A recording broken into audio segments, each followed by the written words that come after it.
السلام علیکم ورحمت الله وبرکاته. محترم د لاندې متعلق پوښتنه کړې ده چې لاندې د شرایطو نظر څنګه دی دا پښتانه یې حلالوي. پسه حلال کې بیا دوې خواوې وي کې مالګه پر واچي په لمر یې وچ کې بیا یې خوري. دا اوس نوي ځوانانو ته نه ورمعلومېږي، دا د پخوانو خلکو ته ورمعلومېږي.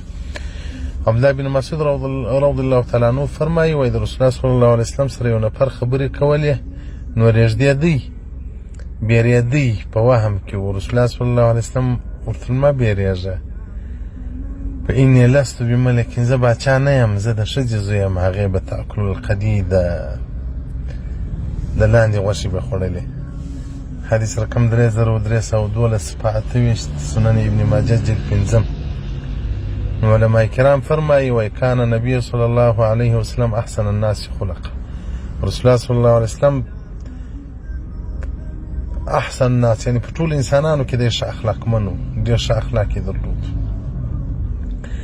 او رسول الله صلی الله علیه وسلم چې دغه نفر ته ویل زه انا ابن امرأة، زه د ښځې زوی یم، هغه ښځه خپله مور یې ورښوی تأکل القدي، د هغه به د لاندې غوښې خوړلې چې په لمر سره وچې سوي.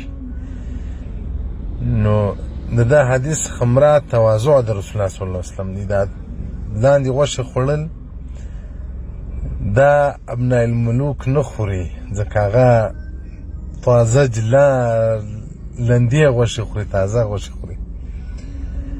نو لاندې رسول الله صلی الله علیه وسلم خوړلی دی. یو شی ګوره زده کړئ، درې شیان د رسول الله صلی الله علیه وسلم څخه مشترک پاتې دي: افعال، عادات، اقوال. د یو شی راته ویلي دي، یو شی یې کړی دی، یو شی عادت جوړ شوی دی، درې سره سنت دي. سنت که بیا په ځان کې خپل کورونه لري، یو مثلا سنت مؤکد دی، بل سنت غیر مؤکد دی.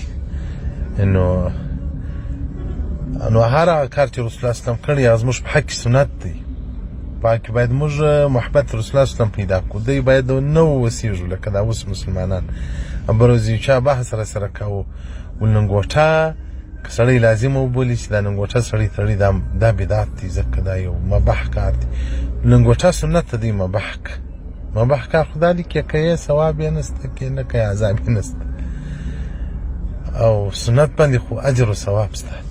نو لاندې محترمینو کوي که د چا په وسپرای په دا وطنو کې کېږي. بروز دی مولوي صاحب ما ته ویل لاندې نه لرم، نه دی لاندې حلالوم. نو په دا بازارو کې خلک یې نه کوي، دا د ساراو خلک یې لا کوي. دا د سنت په نیت باندې وکړي، په دې خاطر یې وکړي چې د رسول الله صلی الله علیه وسلم مور مبارک هم لاندې خوړي، رسول الله صلی الله علیه وسلم هم خوړي، په دغه نیت یې وکړي. والسلام علیکم ورحمت الله وبرکاته.